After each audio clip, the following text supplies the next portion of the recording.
So we're just here for muscle. Oh, Yeah, don't depend on me for we're that. the Zoom bouncers. Yes. Ability is our middle name. I'm so grateful for you guys showing up. Digital accessibility has changed my life in more ways than I can ever possibly imagine, and that's what I'm here to share with you guys today. Is literally how to start your career in digital accessibility. I've got some of my favorite people on the line with us that have come through the CAT program to share their experience and answer questions too from their perspective. So you've got a kind of a unique opportunity today on this Ask Me Anything event. And so for those who don't know, I'll share my story really quick, how I got into digital accessibility. I kind of fell into it.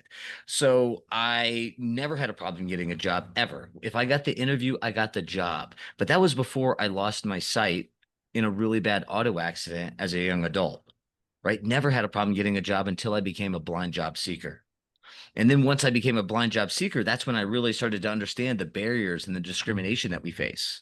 That it's not just about how well you can talk and how well you can provide value, that it's about you having a disability and my fear and your ability to do the job that I'm hiring for. Right? That's what it comes down to, is they're afraid. Right? They're afraid of what it means to be blind, what it means to be reliant on a screen reader. It's impossible to overcome the value that you can bring to an employer until you overcome their fear. And so, I struggled for a while to get a job. I was very, very, very, very, very, very, very so lucky, so blessed, so grateful to be a U.S. Paralympian in track and field. I was in London in 2012, won a few gold medals, had a great time, but they have a really great athlete career transition program. And they placed me with a company that was selling digital accessibility job boards in 2015.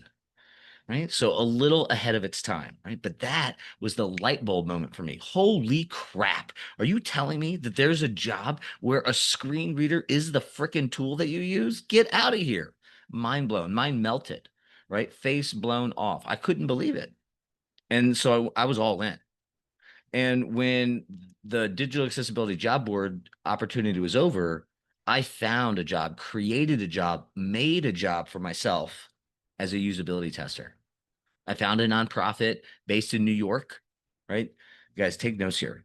Like, people is how we get jobs today, right? So I found a nonprofit based in New York that was doing digital accessibility. I reached out to the CEO after analyzing their website, and I said, "Hey, you got some problems on your website, blah blah blah blah blah. Saw you do digital accessibility." That got me a meeting, which allowed me to express my value, to create a connection with a person and show them what I'm capable of, right? And then I got a second meeting, which was really the interview in which they would tell me that I got a job as a digital accessibility tester, as a usability tester. And then I did everything that I possibly could to be the best tester. I wanted to be the best, not the best in our office, the best. And I reached out to the program manager, the project manager. I'm like, how can I be better? Like, what do you need? Like, what is it that I can do? Like, tell me what's really important to the clients. I want to understand more. And then a couple promotions later, right, I was executive director of the nonprofit. And so I was doing what I really set out to do as a blind job seeker, which is that when I'm in the opportunity to make a difference in people's lives, when I have the chance to create job opportunities for people like me, I'm going to do that. And that's what I was doing at this nonprofit. So we almost sold that to American Foundation for the Blind, that digital accessibility consultancy. That deal fell through, but I did go and start working at AFB, building out their consultancy practice. I got out of nonprofit. I went over to UsableNet. They're a big digital accessibility, software heavy, sales heavy company. Awesome people. I love UsableNet. They're really, really great. And I brought forth an idea to them as their head of partnerships. I was in a leadership role, and I said, "Hey, look, I think we can expand revenue on our customers. I think we can make them more sticky. I think we can provide more value. I think we can really do something here with digital accessibility in terms of creating a center of excellence. We can help them hire people with disabilities and center it around digital accessibility." And that was an idea, but it wasn't the right idea for their strategic initiatives. And that was the spark that I needed to really found and launch Accessibility Officer. And so as that digital accessibility business, right, digital accessibility officer, we're a digital accessibility company first, right? And as that business started to grow, we needed to build a training program to help create employment pathways for people who are blind or visually impaired. I wanted to hire blind, couldn't find the talent with the skill or ability to do the job. So we had to build that training program. And that's the CAT program, the Certified Accessibility Tester Program. Mary Beth on here today is a graduate and apprentice now. B Yang is a graduate and works with us now. Both of these individuals do a tremendous amount of effort and work for us, and I'm so grateful for them. And they came through the CAT program. And the idea of the CAT program boiled down is like, hey, if you get trained, this rigorous ass, harder than hell training, if you get through that and you get certified, then you're going to get a job. We're going to give you a job at $25 an hour doing digital accessibility testing. We're going to give you as much work as we can. And as you continue to develop professionally, as you continue to upskill yourself, as you continue to learn more, as you continue to get better, go faster, have higher quality, we're going to give you more and more results. Mary Beth had, a great example is like she stepped up in a project management opportunity and just like took to it like a fish to water. Right. She's been a go-to expert for PDF accessibility. When we have a PDF that we need to, boom, she's right on. She's been helping us out with our blog content, right? Making sure that programmatically people like us can access our blog information correctly. Right. And B's leading instruction now for the CAT program. He went from knowing nothing to knowing everything to be able to be the instructor. And if you take a look at our vocational rehabilitation page right now, you will see a video and B's in there providing his testimony recently after he graduated the CAT program. And he talks about like his goals of being an instructor, of being that good. And look at him today. And Mary Beth and B Yang are doing that because of their commitment to excellence, that they're always getting better. Right? Like they were the ones like, how do I do this? I'm going to raise my hand. How can I provide more value? I want to help. I want to do more. And so at the end of the day, how you launch your career in digital accessibility is almost like how you launch your career in any other field right now in today's marketplace, right? Is that you have the certification or the training to do the job, right? And then you just got to get really freaking good at doing that job. And then besides that is you got to get with people. So how you start your career in digital accessibility, I mean, that's it. I just boiled it down, is I have to upskill myself to be capable to do the job. It's going to help if I have certifications that validate that skill. I'm going to have to demonstrate that in the interview process. I'm going to not just have to convince them that I'm not just some dumb blind person, that I'm actually a qualified professional with technical skill and ability that can do this job. Right? The certifications are going to help with that, but you're going to have to demonstrate it in the interview process. And then when you actually get the job, you're going to have to kick ass even harder. Right. And I think the unknown thing about launching your career in digital accessibility, just like with any other career, is people hire people. And in today's job market, right, with less than 5% unemployment rate and just like everybody's looking for a job right now, I don't understand the economy right now. Like we put out a job application for digital accessibility in a week. We have hundreds of applicants. And how do you as a person with a disability stand out? Right. And so your resume in an application pile of 300, 400, 500 applicants, it's hard to stand out unless you know people, and people hire people. Right. And so when you get a recommendation, that's going to go way further than a resume. Recommendations go way further than resumes, right? Because a recommendation is a person representing you as a person, right? To get that job. And oftentimes, like when we are thinking about hiring somebody, like we're asking the team, hey, who do you know? Like, and we're looking at the people that are within our network of circle, right? Within our circle of influence, within our network of first degree connections, because we want a recommendation versus a resume. A resume doesn't tell me anything, but a recommendation goes a long way in telling me what I need to know. So at a high level, that's how we're going to start our careers in digital accessibility. We're going to get training, we're going to get upskilling, we're going to get good, right? Then we're going to get certified, and then we have to get even better. right? We have to continuously stay on top of our game, right? If I'm trying to be a professional football player, like if I didn't get drafted, I still got to practice. I still got to hit the gym. I still got to eat good.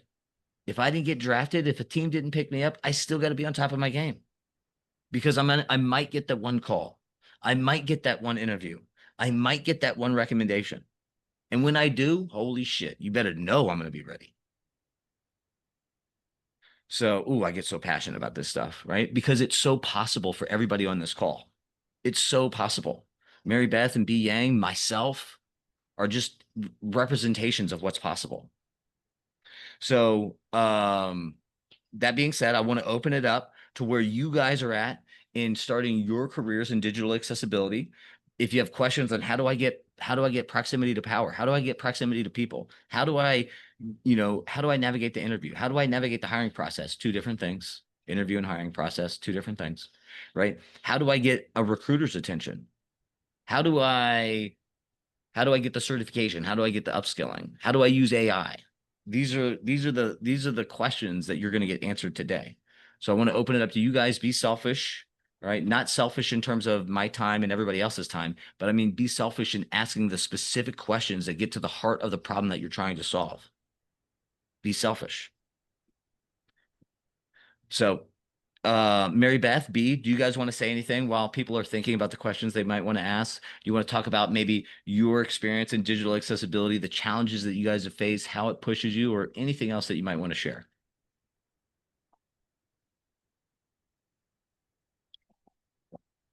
Mary Beth, you can go ahead. Okay, I was kind of waiting because you usually No, pop right no, in. no, go ahead. Go ahead. Okay. My journey started not so much digital accessibility, but I started back in college with learning we called it programming back then. I'm a little bit more mature, we'll say. And She's like a fine wine. Very fine wine. um, so I learned programming, and that's what I had planned to do. Unfortunately, about the time I was job searching, Microsoft and Apple all came out with these lovely icons, which were not accessible. So, um, challenging. So I found some other things to do. And in my family, my husband began his own business. So I ran that for a while. Well, in doing so, I had to learn how to do a lot of things for myself. How do I access, good Lord, how are we going to do our taxes? You know? So that's when I realized there's a problem with accessibility as I got further and further down the road. It was like, oh, there's more things I have to do that I can't do. Anyway, through it all, I needed a situation after my husband passed where I could work from home. I still had minor children. So I found accessibility officer through my VR counselor. And I thought, okay, sure, this sounds good. This is I want things to be accessible. This was important to me as a user, but also I want to do some good. I want to help others. So I signed up and took the class, and it is a class. It's not just you sit there idly. You are a participant. You will work through it. You will study. You will ask questions. You will get feedback, and it is good feedback that'll help you if you listen to it. Um, and I studied. I took the exams. They were not easy. They were challenging. The CAT program runs to pass. You have to pass two exams. One is a practical exam where you do actual testing with parameters. You have 4 hours to complete it, and you must produce at least 10 correct issues that you find on the page that they give you that you've never seen before. So, um, and then you also have to pass the trusted tester, which is through the Department of Homeland Security, and it's challenging, but again, it's a lot of reading, it's a lot of study, and just keep at it, keep going, keep trying. If you have trouble, you ask for help. That's and then I've like Tanner said, I've started as a apprentice tester, and I've kind of moved up to more of a senior tester and mentoring some of our new cats. And it's an ongoing process, and it's constant learning. I'm still learning. I still do a lot of reading and a lot of things to keep progressing. So Yeah. B, go for it.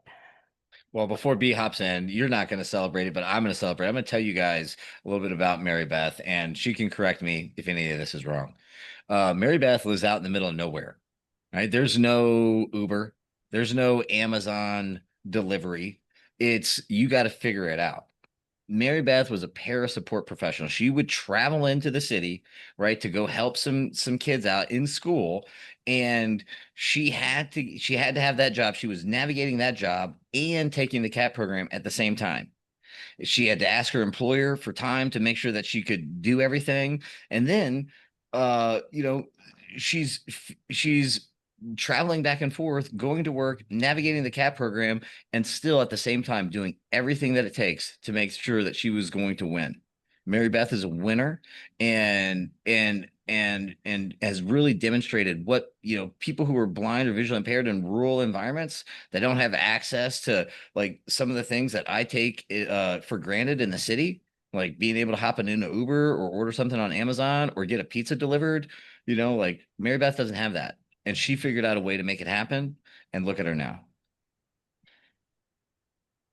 So, Mary Beth, you are a stud. All that true, Mary Beth, with regards to your locale and the things you had to overcome to get where you're at. We do get Amazon delivery now. We even Oh, just got Walmart delivery. We are moving up. Oh wow, Amazon delivery. I love it. Walmart delivery too. That's awesome. Yeah, I found You that guys out from. don't take your situation That's for new. granted, right? That's new. Super new. So I mean, I remember when so we have a social hour and stuff, and we were given like Uber Eats gift cards, to people so that they could have like, a meal and stuff while we have our social hour. And Mary Beth is like, yeah, we don't get Uber Eats. I'm like, what? You guys don't get delivery at all? We don't get delivery out here. I'm like, wow, that's hard. That is hard. So B, tell us a little bit about yourself, your journey, any wisdom you want to impart upon our peoples today, our community today. Yeah, so I'm kind of the opposite spectrum of Mary Beth. I knew nothing about web accessibility, knew nothing about programming. I'm okay with JAWS on my computer, and I can, navigate a web page fine. And I was just looking for work. I didn't care what it was. I just needed some sort of stable occupation so that I could support myself, my wife, my kids.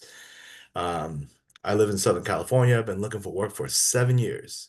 And Tanner is absolutely right, right? You can have the best sounding resume in the world. And this was before AI. So you had to write your resume, think of it, and you couldn't use ChatGPT to be like, "Oh, spruce this up, make me sound awesome."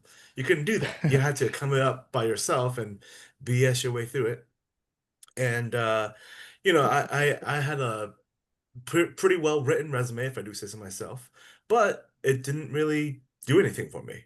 Got many interviews, and it always stopped there. That was the wall. And so was looking for work. Didn't care what it was. I would have flipped burgers at Burger King if they let me. I would have driven Uber if they would allowed me to take out life insurance, but they didn't. But yeah, I started the CAP program in 2023. And I'm just gonna say it straight out. I'm not a smart guy, right? I have to do things many, many, many times before it sticks. I have a memory like a sieve. My wife will tell me one thing 1 second, and then 5 seconds later, she'll be like, "Remember when I said this?" I'm like, "What? When did you tell me that?" So I have to be told many, many times. I have to do things many, many times. Slam my head against the object multiple times in order for it to stick. And barely passed by the skin of my teeth, but look where I am now. And so my philosophy is that if a big dumb guy like me can do it by constant repetition, someone who had 2 kids to take care of during that interim, anyone else can do it. It just takes the understanding that you might have to put aside some of the things you like to do for fun. Hey, okay, I'm not a sports guy, but say if like Monday Night Football is on, right? But you've got to study. your studying should take precedence if you're not doing so hot. Just things like that. You've got to be willing to sacrifice because ultimately this is going to lead you to a career where you will be able to be more comfortable and not count every dime and penny you spend. I think that's what a lot of us are trying to do. Trying to get out of that social security system, trying to not be so cognizant that, oh shoot, rent's coming up and I barely have enough to pay my bills. Because that's terrifying. We've all been there. Um, and so, my philosophy is if I can do it, you can do it. And I didn't care about web accessibility at first, not gonna lie. I just wanted a job. But as I continued working with our clients and making changes and suggesting changes and watching them make those changes, it slowly started to build that passion for me.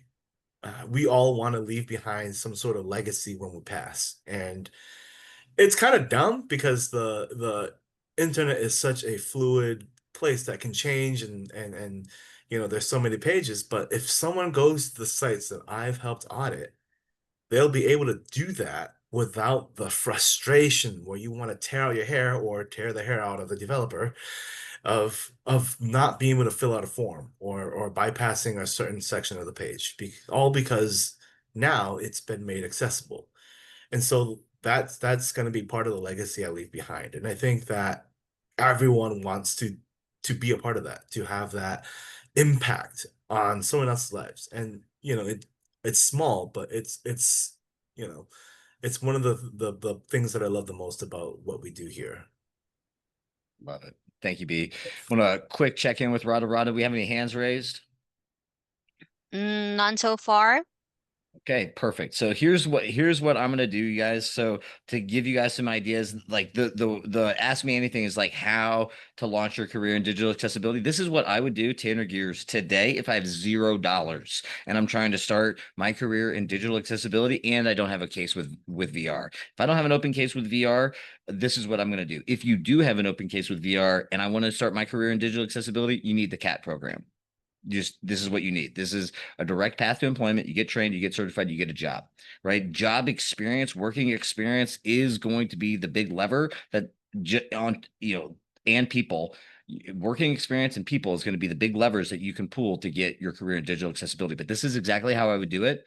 No money, no open case, no nothing. I would literally and immediately start to go get certifications that are all free. So DQ University, DEQUE University, DQ University, they have a scholarship program for people with disabilities. They will give you access to their entire training program for free, just by providing documentation of your disability. I would then go through that program. I would then try to get certificates for other training programs that are free that lead to digital accessibility certification. So Coursera is going to have some, edX, edx.com. They're going to have some.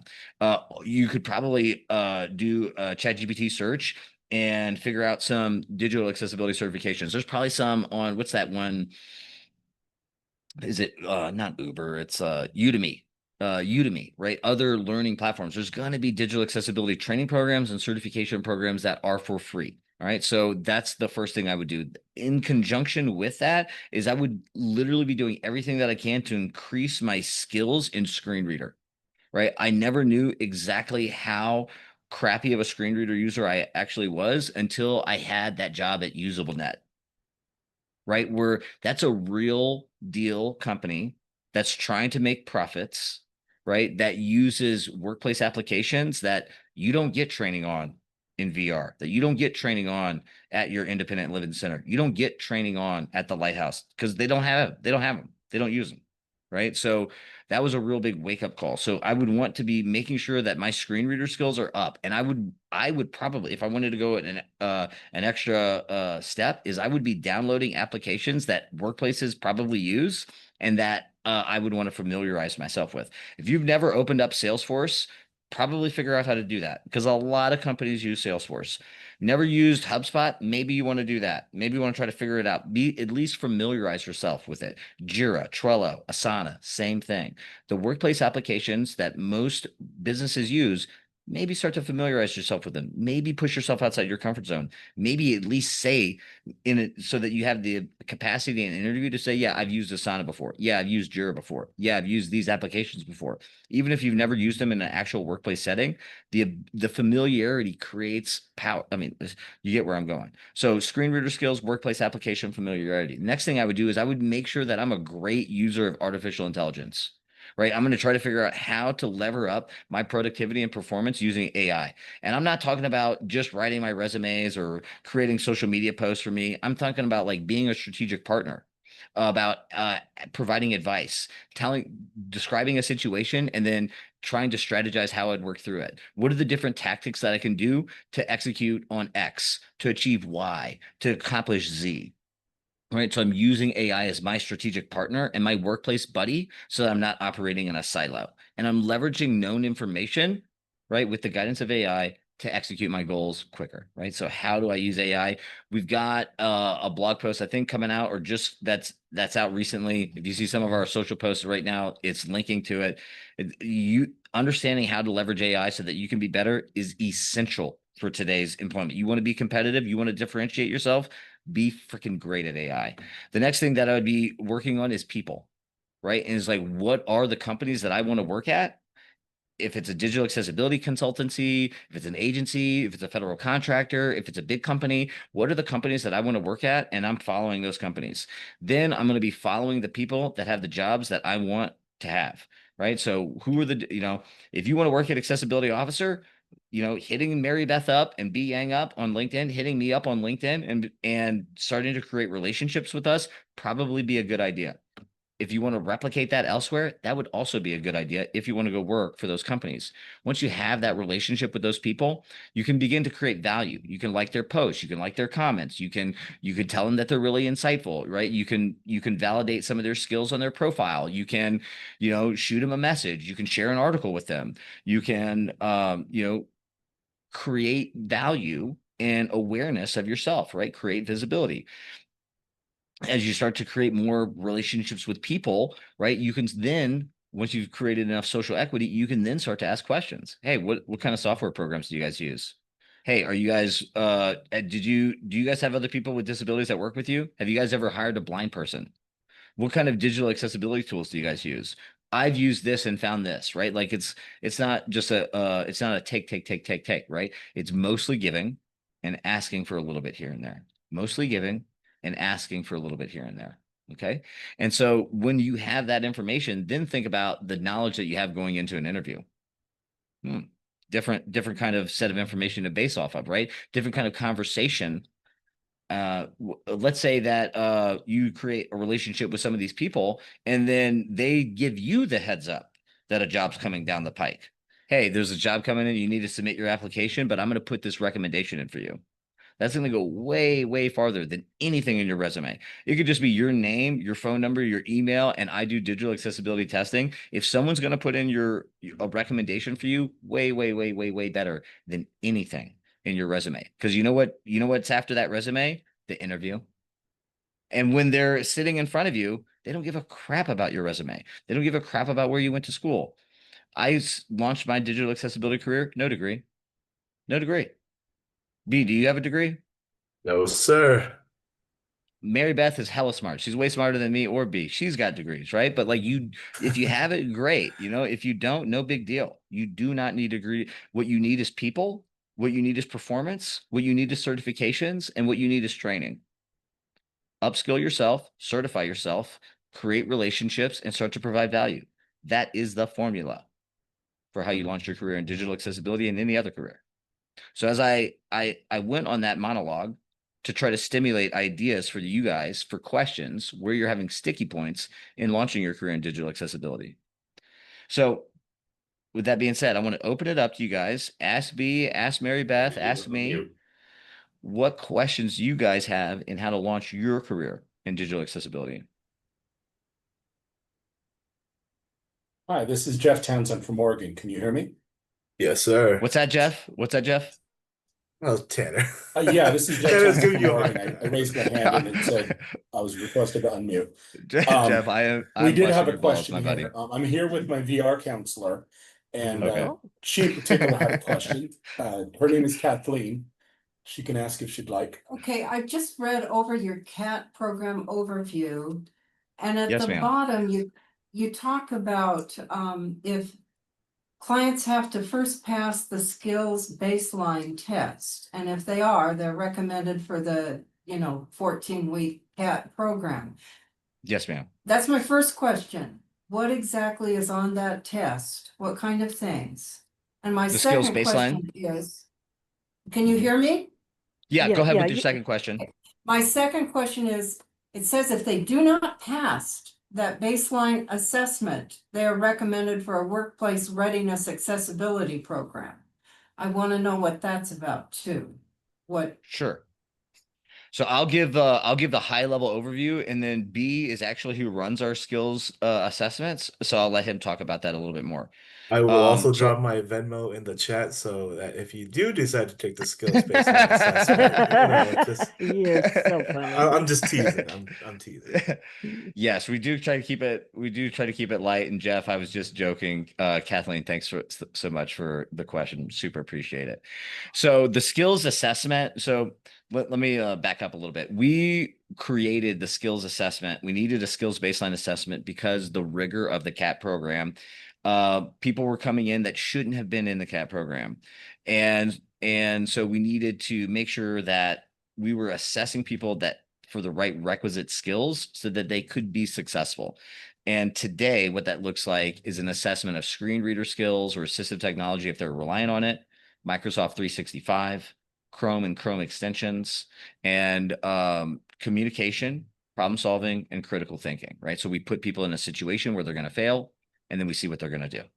And how do they communicate through that? So evaluating the soft skills and the hard skills, hard thing to do, but B Yang runs that today. Now, if we identify gaps in people's skills, then we're going to make recommendations on what they need to do to get ready for a training program like the Getting Hired Playbook or the Certified Accessibility Tester program. So we'll make that recommendation, and oftentimes that will be the Workplace Readiness Accelerator program. We changed it from accessibility to accelerator. So you might be seeing an old one, but it's Workplace Readiness Accelerator program. We made it more generalized for people who are blind or visually impaired that are looking to get upskilled and workplace ready in an industry agnostic way. And so we literally attack the same things that we're assessing in the skills baseline, right? So not just the hard skills, right? But how do you communicate? How do you problem solve? How do you critically think? How do you provide value to your employer? How do you use AI? Awareness on workplace applications. Make sure that you're Microsoft 365 ready and that you at least have intermediate screen reader skills and know how to use it effectively so that you can do all the things that we just talked about. That's the Workplace Readiness Accelerator program. That's 8 weeks, instructor-led, fully remote. Every other week throughout the Workplace Readiness Accelerator program, students will meet with an instructor and they will demonstrate those functional skills that we've been developing over the previous 2 weeks to move on. And so once you've demonstrated, I have these skills, I'm technically sound in this areas, I have a strong grasp, almost close to mastery, then you can move on. And that is the Workplace Readiness Accelerator program. The idea of the Workplace Readiness Accelerator program is to prepare someone for the CAT program, but also to develop the skills that every single employer expects candidates to have. We put in a little bit of extra stuff to help create more competitive people who are blind or visually impaired, right? Like the AI piece, I think, is now a critical component and it's just not on the radar of a lot of people who are coming through vocational rehabilitation. But we think it is an absolute requirement for competitive employment readiness. so do you test on the AI in your skills assessment? Not in the skills assessment. We don't Okay. assess their capacity for AI. However, we're always, as B knows, we're a learning organization. We're always trying to get better. And so the skills baseline assessment today is different than what it was even just a few months ago, because we're just trying to get better and better and better at each and every time. So in the near future, will AI be a part of the skills baseline assessment? It probably will. And it's It's a just great to question. ensure, it's just to ultimately ensure that when your client comes through the program, that their inability to navigate the screen reader is not the inhibiting factor as to why they're struggling. Because if I am coming through the program and I am not too steady with my screen reader foundations, and then I'm learning a bunch of new material that is very dry and because it's the government, right? We're going through trusted tester, and I don't know if you've ever read any manuals that the government's released, but it is extremely dry, extremely difficult to pick up. It'll go through one ear out the other. You're going through that material, and yes, you're being taught in live sessions, but there's also a lot of self-study. And if you're also shaky with your screen reader foundational skills, it becomes overwhelming, and it becomes very easy to get disheartened. And so we don't want that to be the reason why someone is struggling. And so we're there to gauge their readiness, their professionalism, and if they don't pass, it's not a no. It's a I think that you would benefit from the RAP program. That's the Workplace Readiness Accelerator program.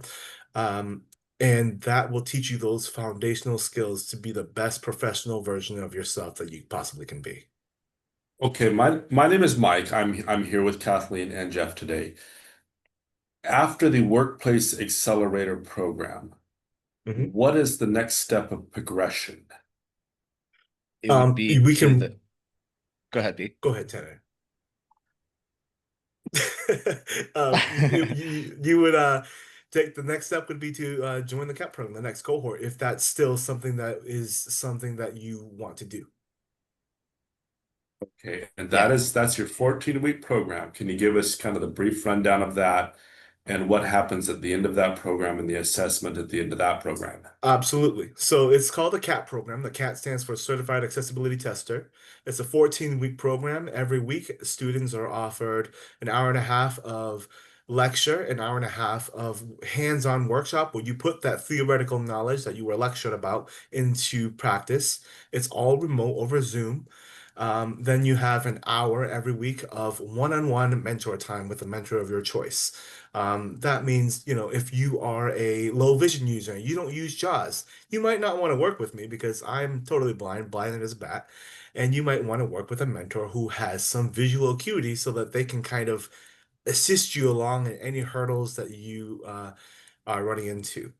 Um, and then we have courses and a bunch of material. It's almost like information overload that we provide to our students on Canvas, and they also go in lockstep through the Trusted Trustor program through the Department of Homeland Security. It teaches you about the Web Content Accessibility Guidelines. It does not teach you how to test. We teach you how to test, how to document, how to write actionable professional write-ups, give them to developers so that the developer, who's generally like some super nerdy guy who has poor social skills, can take that professional write-up And no idea and about accessibility Okay, either.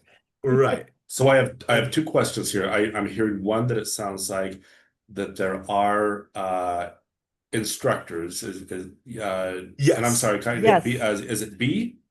yeah, like the insect, BEE. Okay, so there Yes. are instructors, some blind, some low vision, and you Yep. would pair with kind of instructor of the client's choice, Absolutely. Yep. whether And they're then okay. our And then the our second lead question I instructor is also fully sighted. So she's been in the accessibility space for well over 25 years. So yeah, Oh yeah. she knows her stuff. so the second question I have is that I'm hearing the CAT program, Certified Assistive Technology Tester. Is Accessibility that, tester. I'm sorry? Certified accessibility tester. Yes. So is that your certification or who is the certifying body? Is that WCAG? Is that ACVREP? Tanner? Is that Yeah, the there's IAAP? Who is that certifying body? there's two certifying bodies. So one is the Department of Homeland Security, their trusted tester certification. So that's the third party certification that kind of validates the efficacy of the program. The CAT 2.2 certification is our certification. So The trusted So that is tester. your certification. That's correct. Okay. That's correct. The trusted tester certification is the only is the closest thing to a technical skills based certification that is made available by the US government. Okay. So they pass your certification, the CAT, and that then moves them to the next step where they're going to have to go out and get a certification, WCAG or Department of Homeland Security, that is No, another not quite. recognized. So so as they're going through the CAP program, we're also going through Trusted Tester at the same time. And as I've said before, it's very dry, so it's hard to understand. So that's why they have us as the instructors to come to and be like, hey, I really don't understand this. Can you show me how to test for X, Y, and Z? And I'll go, absolutely. This is how you leverage your screen reader to show this or that. And so at the end of that 14-week program, they test for our certification, which is the CAT certification, and they also test for the Trusted Tester Department of Homeland Security certification. So at the end, they should have 2 certifications under their belt. And then we have a candid conversation. Hey, you've done marvelously throughout this 14 weeks. Would you like to work with us as a CAT apprentice? And so that's when they are offered part-time guaranteed employment, 25 an hour, breaking out into the accessibility space, working, FaceTiming with real clients, real entities, gaining experience and learning what the job is truly like. Yeah, real world experience. It's not made up, or it's actual clients out there that we do actual testing for. And like B said, there's websites. I've looked at some of his stuff just to see, because we check each other's stuff because we're nosy. And Mike, you does know, that the does that site make has sense? proved. Does that make sense that there's the training program? As a result of the training program, people can earn 2 certifications. And outcomes of you earning those 2 certifications is we guarantee a part-time job making $25 an hour as a digital accessibility tester. Right. Yeah. And just to make sure I understand, the CAT is your certificate. That is your certification that is recognized by you and your company. That's right. And does Homeland Security or any other, is that a recognized certifying body in the industry? Yeah. The trusted tester definitely is. Yeah. What you're asking about, I think the question that you're really asking is the trusted tester certification on job descriptions? And it is. I think what the question is the CAT certification trash? Is it not recognized anywhere except by you?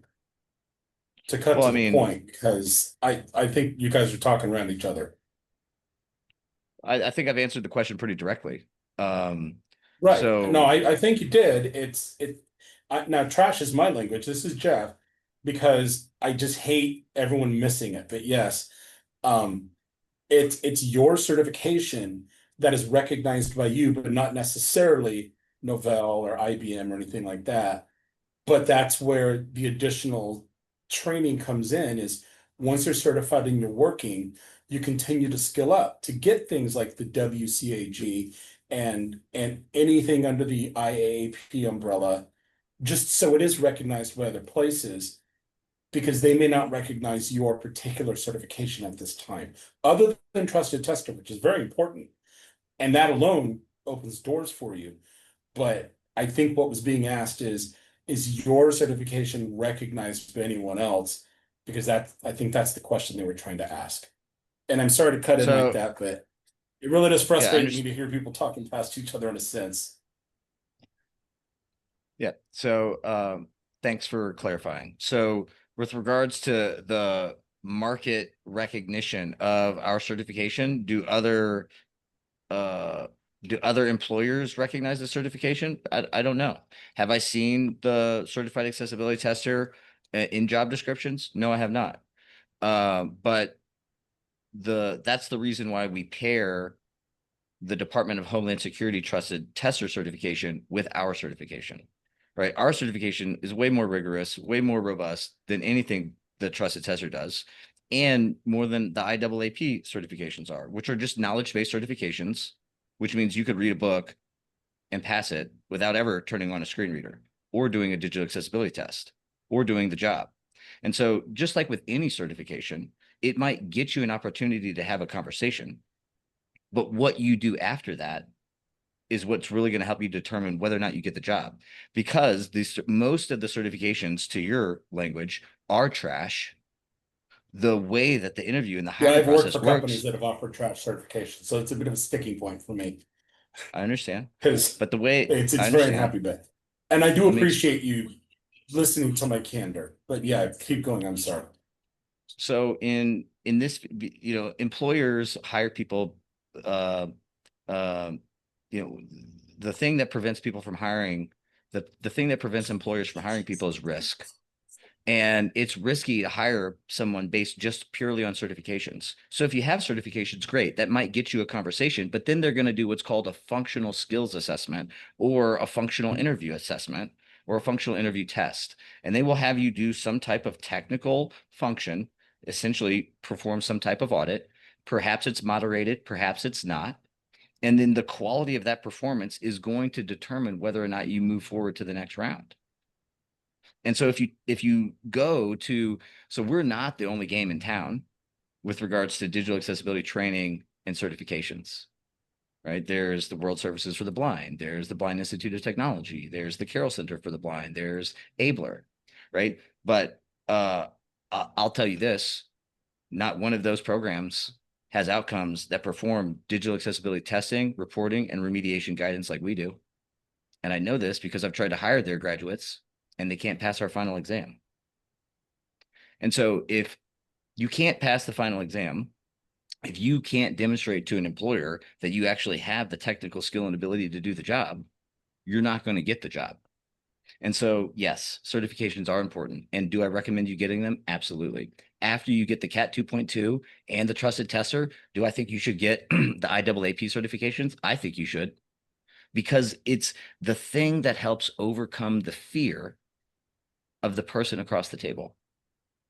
And anything that you need to do as a blind person to get the chance, to get the opportunity, to get your shot to provide value, then you should do it.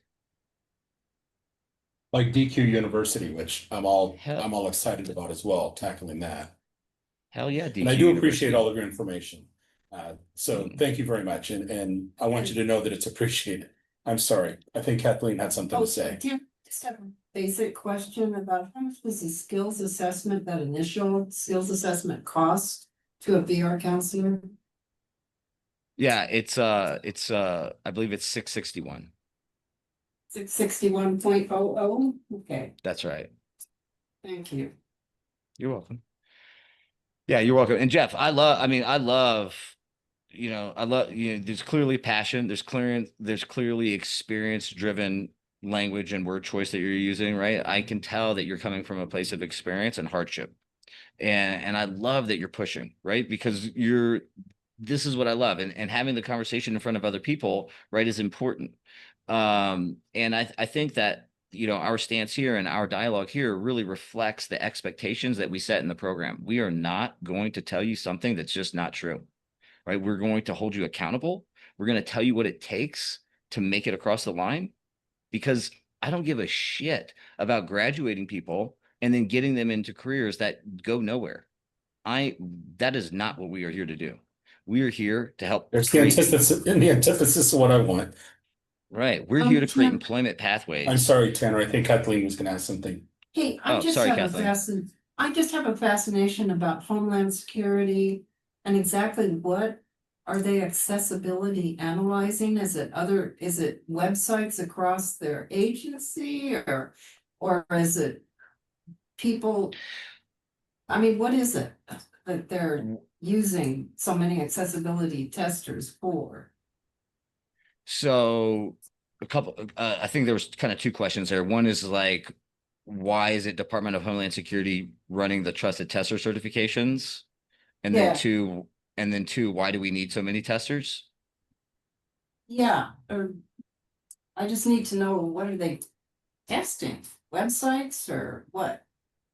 Great question. So there's a couple nuances. So why Department of Homeland Security? You got me. That's our U.S. federal government deciding, throwing a dart at the wall. I don't know why they have been the agency that's spearheading this issue. I will say that we closely work with DHS Trusted Tester. We're in their beta program. When they continue to change their programs, they reach out to organizations like us to provide guidance and to help them along with that. So, but why DHS Trusted Tester? I don't know. The reason why there needs to be so many testers is, and I don't mean to get too technical, but it's multifactorial. The first one is that technology is changing always. And so the compliance regulations for that technology will also change. So the big transformation that's happening right now is an update from a 2008 standard to a 2018 standard. And imagine how much technology changed in a decade from 2008 to 2018. That's what government agencies are in the process of transforming to right now. And the deadline is April 24th, 2026. And so there are government agencies running around like chickens with their heads cut off, trying to figure out how to get compliant. The real problem that they're all going to be facing is the same problem that the private sector has faced in the recent history, which is lawsuits. And there is going to be waves and waves and waves of litigation that's going to be happening to government agencies that do not comply. This will happen. So the second thing is the international. And so as you can imagine, anytime, now think about the standards. The standards say that anytime something changes, right, or it becomes out of compliance, it needs to be remediated. The new standards are so strict that you can't change things. Like once it's, if you publish, like, for example, a PDF to the website and it's inaccessible, you can't go back and fix that PDF. It's already published to the website, inaccessible. And depending on the state that you're in, fines exponentially add up. For example, in Colorado, if I have a website with 10 violations and 5 residents visit it and they all put complaints, that's 50 violations for that one page times several $100s per violation. So just that one page just racked up tens of thousands of dollars in compliance violations. And that is about to hit the United States in a very significant way. So there's a significant need for manual testers because automation and AI can only do so much. If you're 100% compliant, finding the violations that software can find, then you're 40%, 45% at best of the way there. Meaning that over half of the violations that need to be tested for compliance can only be done through manual testing right now. And so think about all the government websites, all the public sector or private sector websites, all the companies, all the businesses, and then expand that out to Canada and now expand that out to the European Union, because both Canada and the European Union now have legal compliance regulations where litigation's at play. People are going to be getting sued for not being compliant. So those are kind of the big things, the big variables that are creating such a demand for digital accessibility testing right now. The 2030 data, like the industry reports, show that this will be $1 billion industry by 2030. And today it's not even half of that. So if you become trusted by Homeland Security, do any of your graduates go on to other federal agencies? They And can, test there? definitely. Yeah, they definitely can. So so the answer is that it depends on the agency, its size, and budgets, right? So right, we do have cyclical administrative budgets. For us, we don't see those kind of cyclical issues because we focus on the state level. And so just like there's US laws, there's also state laws. And right now we've got about 17 states that have pretty strong accessibility laws. For example, New York State has even more strict laws than the United States. So they have WCAG 2.2 compliance regulations. That's what our training program tests again is for. CAT 2.2 certification. There is not a certification that helps anybody test against 2.2. It doesn't exist today, except for the CAT program, right? And that's also aligned to New York standards for web accessibility. So any certification that's out right now, the only one that's to the New York State accessibility policy is our certification. Colorado, another strict state. California, another state. So we focus our efforts there. And I think that it's really smart for people who are blind or visually impaired to probably not look at a federal job, but maybe more so look at a state job. You're not going to see the cyclical oscillations in funding or budget cuts, depending on who's the president.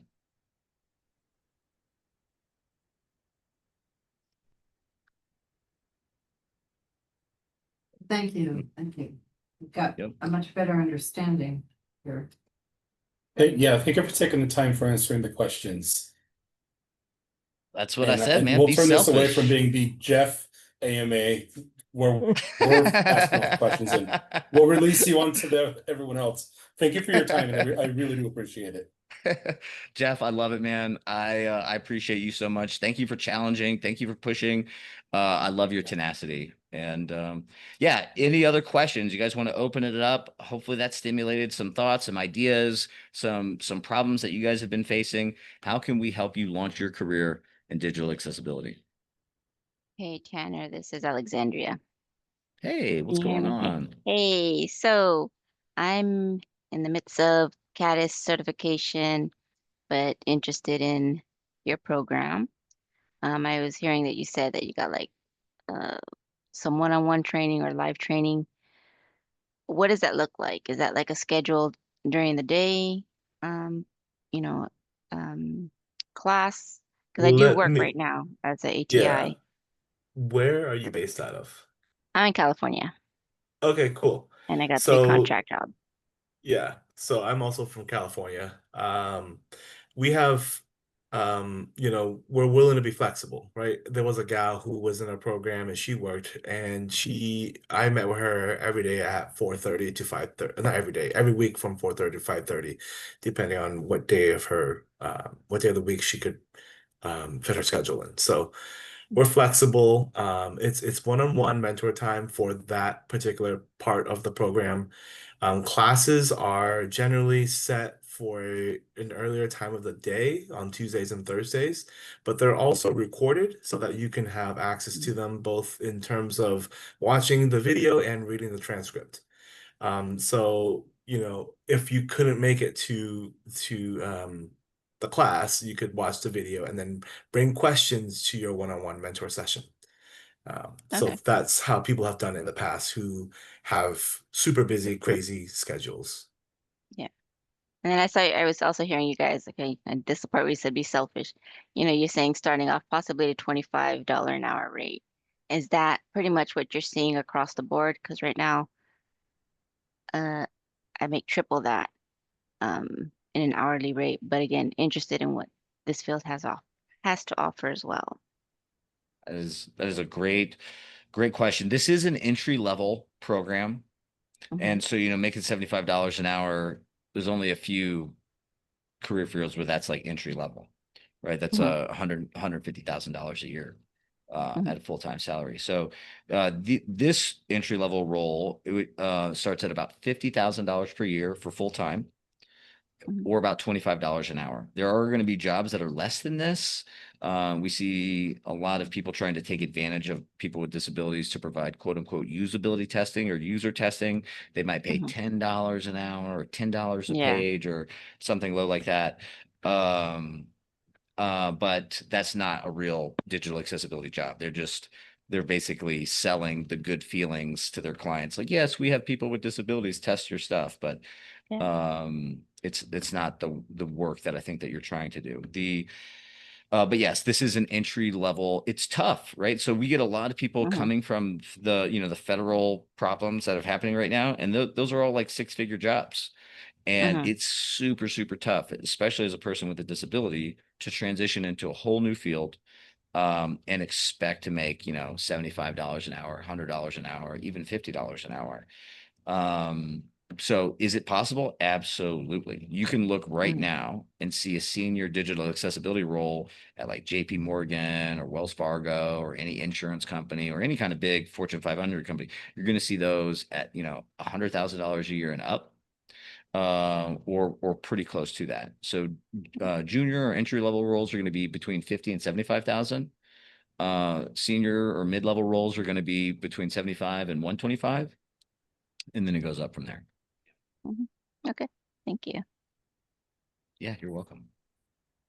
I love that, you know, you're willing to ask the hard questions, right? This isn't a place to come and feel good. It's a place to come and be vulnerable. And I like that you're willing to share that. So I appreciate that.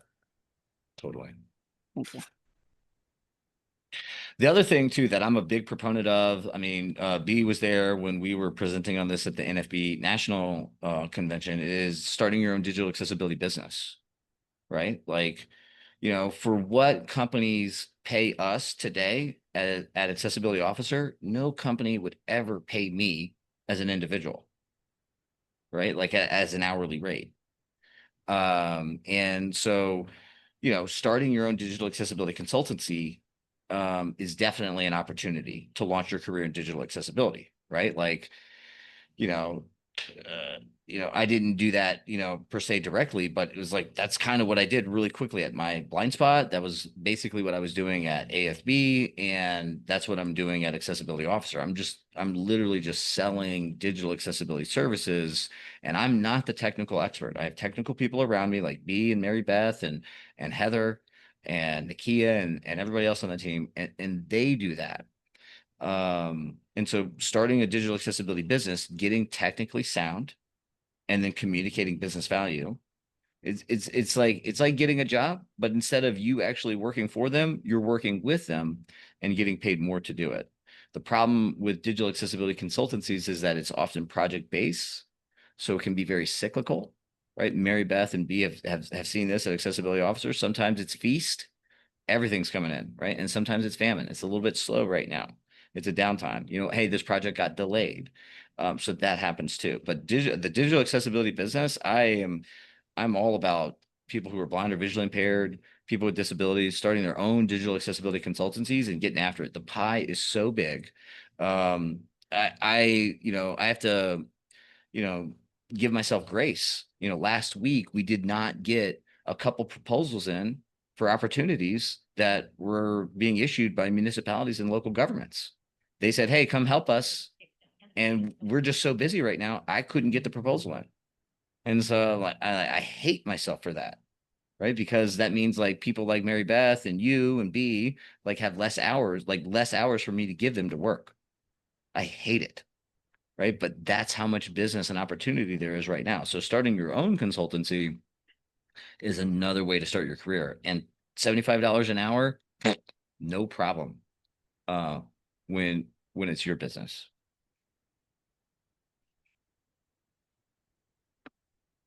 Do you So think yeah, that having strong braille skills heck yeah.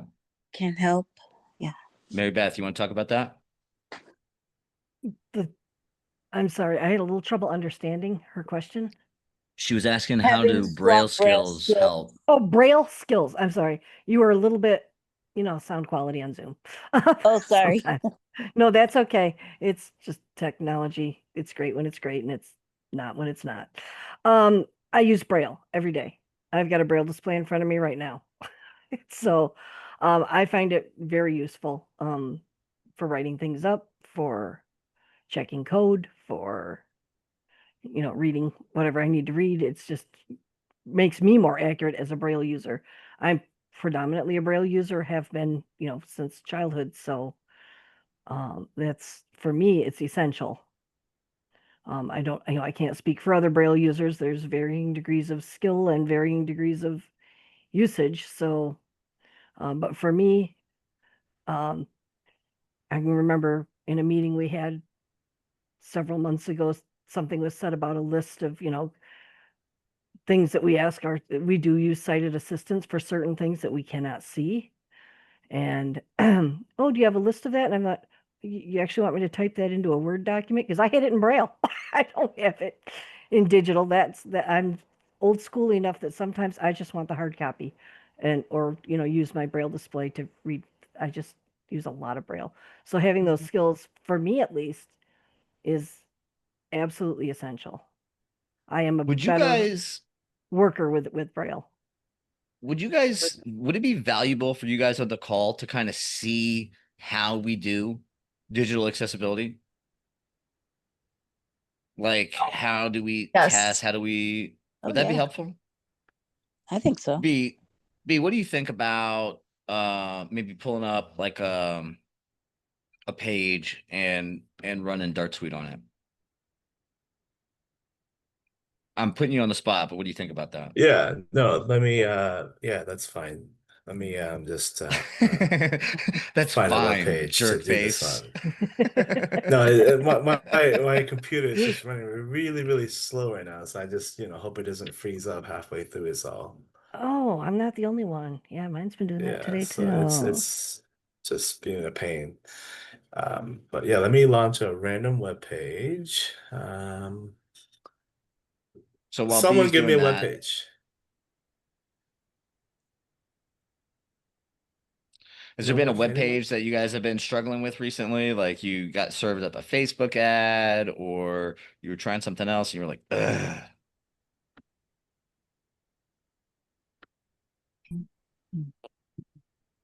God, I'm on so many pages. You Trying to get think. Or hmm, why don't we why don't we do like a cat practice page, B? Okay, yeah, okay. Let me just launch it and then I'll share my screen. So while B's getting that all set up, so one of the benefits about the CAT program is that like after the CAT program, when you're going to get your job, is that like what you'll find out is that a lot of digital accessibility tools for accessibility are not actually accessible themselves. Most of the people in accessibility don't have disabilities, right? Like the people that started these companies or launched these companies, built these softwares, they were not optimized for people with disabilities, i.e., screen reader users or assistive technology users. So, as a company, we needed to be competitive and compete, right? So, we needed software, we needed scale, but we couldn't really access those tools. So, what did we do? We had to build Dart Suite, uh, Digital Accessibility Report and Test Suite, Dart Suite. B's wife is actually the one who was the genesis of coming up with the name Darts. And so we had to build this tool for testing, reporting, and project managing digital accessibility. So how do we run automated tests in an accessible way? How do we run manual tests in a way that makes it really optimized and faster for screen reader users or people who are blind? And and so how still do be we very accessible for the developer to understand what we're doing because absolutely. because this manages to include things like screenshots of what we're doing and what we're talking about, which is That's right. difficult when you can't see to get a good screenshot. So, So we that's made one of the this features I love about it. It's like, oh, good, I don't have to worry about that. So we made this tool. It's free. You can get a free version of it. If you go to accessibilityofficer.com, first link at the page is going to be the Dart Suite.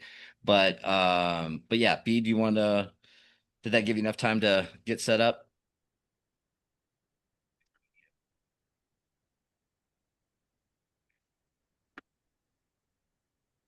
If you're talking B, you're on mute.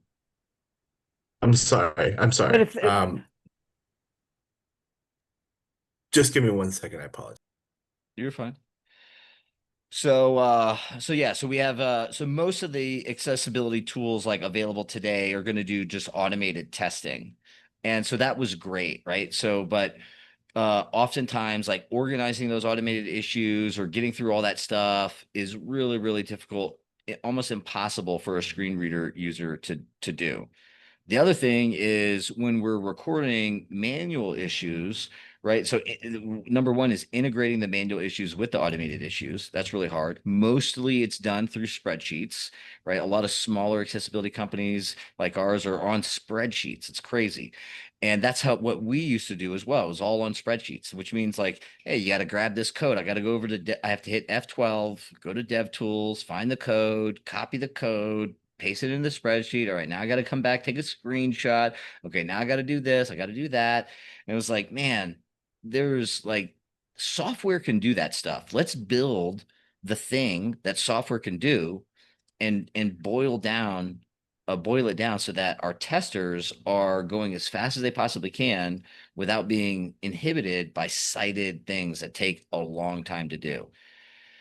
And so that was like the genesis of Dart Suite. And so we've been running Dart Suite internally now for a while. And then earlier this year, I think in March or so, we made it available to the public. And so yeah, so you can definitely get a free version.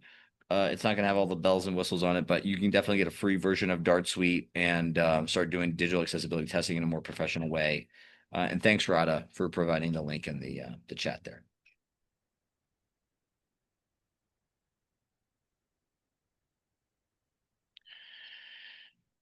B might still be having some difficulties, so we might need to bust that out for next time. Yeah, I'm running into technical difficulties with Dart Suite. It's telling me to constantly refresh. But I just let me share my screen on our webpage here and and just kind of demonstrate. Right. I'm assuming most of you are screen reader users, right? And if you are, I'm sure you've come across the whole thing where there's an image, but there's no alt text. And there is a success criteria called 1.1.1. It says it's called non-text content. And it basically says that if there is an image, developers are required to put in a piece of alt text, which is the text that's read by your screen reader, that conveys the meaningful information found within this image. So, for example, if we are on a web page about Tanner Gers, and we're talking about, and we're in a section of the page about how he won the Nobel Peace Prize, and there's an image, and the image says, the alt text says, man dancing. Does that truly accurately convey? Technically, it conveys the information that is within the image. It is of a man dancing, but a better piece of alt text might say Tanner Gers dancing after receiving Nobel Peace Prize. So it's all contextual, and so just kind of trying to demonstrate the fact that as you're navigating the web, little things like this that you probably take for granted or don't even realize are accessibility violations are accessibility violations. We have, let me share my screen so you can kind of hear it. Let's see here. Share sound. Yeah, I was gonna say, don't forget to share sound. I just tested it too, but mine's working pretty good. Okay. Might just be me because my whole system is extremely slow.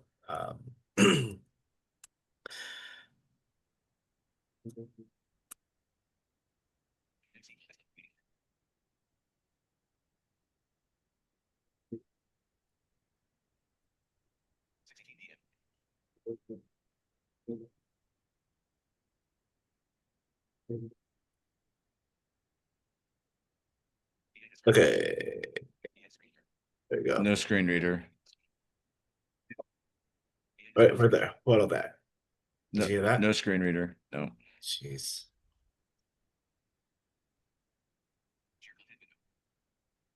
I can hear your screen reader, but it's not coming through.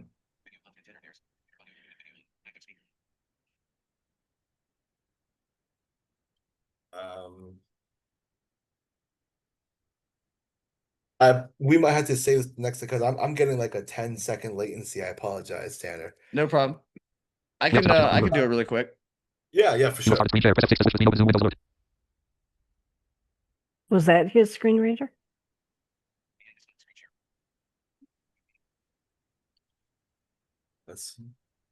There you go. Okay, go ahead, Tanner. Okay.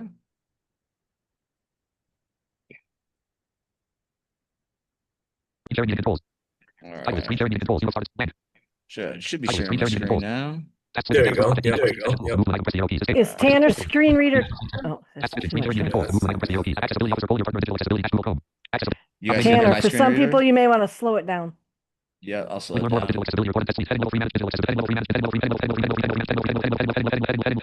Heading level 3 manage digital accessibility. We do more than just perform an audit. Okay. Digital accessibility audits heading level 3. Patrick Moan has left the meeting. So let's say I'm tabbing to my an issue here. AccessAbility Officer : your partner in digital accessibility. Visited link. Learn more about digital accessibility audits. To activate, press enter. So let's say that was a blank link. Okay, that there wasn't a label there that told me exactly to learn more about digital accessibility audits. Okay, so I'm going to, so I can either hit Control Shift E is the keyboard shortcut, Control plus Shift plus E, or I can just right click on this. Blank. If I know how to use my laptop. I'm going to use a different, I'm on Right context menu. To navigate, press up or down arrow. All right, so I just hit right click on this. Inspect, get image, add issue, left parent, Control plus Shift plus E, right parent, 7 of 9. Add issue. That was the Control plus Shift plus E, right? The shortcut. Leaving menus. Tanner's first project. T-Start Suite extension tools. Main region. Navigation region. Add issue link. To activate, press enter. Tanner's first project. T-Start Suite extension tools. Link, add issue. Activate, press enter. All right, so it went to a little bit faster, so let me slow it down. Navigation region, tab, navigation. Tanner's first. There are no edit boxes. List of one test process button. List end. Heading leveled. What happened? Accessibility Officer : your partner in digital accessibility. Visit, learn more about digital accessibility. You've got it. Control Shift E. Tanner's first project. T-Start Suite extension tools. Heading level 2 projects. Yeah. There you go. List of one items. There are no edit boxes on this page. My first project button. List end. Heading level 2 profile information. Your name: Tanner's test, test. Main region. Breadcrumb, navigation region. List of 2 items. Why is it not pulling up the issue? That's so weird. There are no edit boxes on this page. Link home. Man, we're both getting it. What's that? Auto dash issues tab 1 of 2. From Happy Rail to everyone. I was wondering, can I join the CAT program anytime, or do you guys only provide the course during specific times of year? You can join it Oh, anytime. that's a wonderful. Go ahead, B. So we do cohorts. That's kind of like groups of classes, groups of students, so that it's not just one student. You're usually in a little cohort from 3 to 6 students, and we do them like every few months. So like as one cohort is near to finishing up, we start another one, so it kind of just goes around in a cyclical loop. Does that make sense? Mhm. Issues tab selected. 2 of 2. So let's see. I'm gonna just add the issue manually. So There you go. normally when you hit that, you right click or you hit the Control plus Shift plus E. So boom, I'm right here and I'm like, hey, this was like an unlabeled link. Let's say. Right. And then so here I'm in the details field. So what's the details? Like, what are the things that the person needs to know? Like, hey, this is an unlabeled link and it doesn't tell me exactly where it's going, and that's a violation. What you need to do to fix it is the following, right? And then you tell them how to fix it.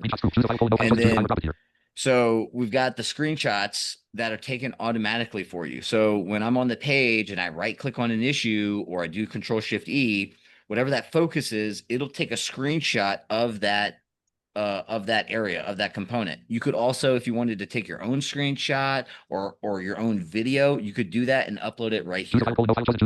Right? I can drag and drop if I'm sighted, but I can also just hit enter and upload the video or the screenshot that I have.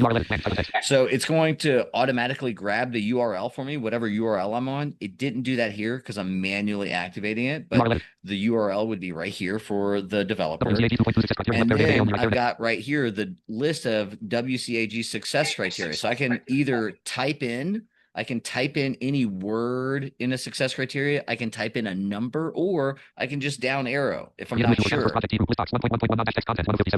So if that,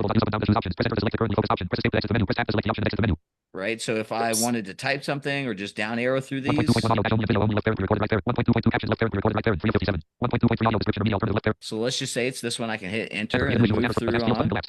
Right now, if I want to see the advanced fields is really cool, right? So as blind screen reader users, this saves us so much freaking time. So we hide this, right? But if I wanted to expand it to show it, this is what's going to be in a report. So the element path, the X path, right? This is super important. The source code, the actual code that's in violation, the styles, so the CSS, the operating system, right? This helps for repeatability, or they can reproduce an issue. So when a developer is looking at an issue, they need to know things like, hey, what operating system were they on? What browser were they on? What version were they on? What was the CSS? What was the XPath? What was the actual code? This provides it for them automatically, right? So it already knows the browser of Chrome that I'm on. Right. Yeah. This lets them know if I'm like zoomed in or zoomed out, like what is the actual environment that we're testing this in. Here's the browser dimensions, right? So, and then I can submit the form. Boom. So I'm going to submit the form. And then in my, right. So boom, it brought me right to the project management issue list area where all these issues are listed, right? So as I start to add issues, they're going to come up here in chronological order. I can filter this, I can sort this, but all these issues, right? I just typed that in, right? Unlabeled link. Right? That was boom. It gives the time, the date, the stamp, who logged the issue. And here's another issue, right? This is the next issue in the list. And if I wanted to go in, I can go in here. I can share this issue with a developer. I can put it into their ticketing system. If I need to get help from my project manager on this or sited assistance, I can do that all right here. So this is how we manage projects for digital accessibility. It's how we do manual testing. And then also on here too, we can auto detect issues.